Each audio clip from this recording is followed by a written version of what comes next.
अपनी शक्ल सूरत पर बहुत घमंड था। उसका ख्याल था कि मैं बहुत खूबसूरत हूँ। वो दूसरे कौवों को बदसूरत समझकर उनसे अलग अलग रहता।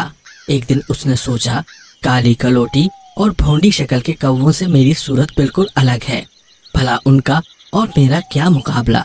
मगर सब परिंदे मुझे कौवा ही कहते हैं। अगर मैं अपने परों में मोर के पर लगा लूं तो वो मुझे मोर समझने लगेंगे।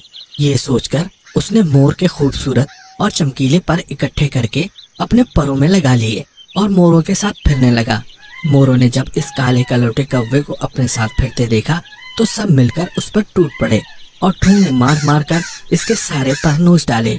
बेवकूफ कौवा बड़ी मुश्किल से जान बचाकर भागा और फिर कौवों में आ मिला। कौवे पहले ही इसकी अकड़फू देखकर इसकी सूरत से बेजार थे। अब जो ये उनके पास पहुंचा तो उन्होंने भी इसे मारना शुरू कर दिया और कहने लगे, जाओ, अब तुम्हारा हमारे पास कुछ काम नहीं। चले थे बड़े मोर बनने के लिए, अब जाकर मोरों ही में रहो। इस तरह ये बेवकूफ कौवा न मोरों में रह सका और न कौवों में। बेचारे को दोनों तरफ से धक्के मिले तो बहुत पछताया और दिल में कहने लगा, सोचा था क्या और हो गया क्या।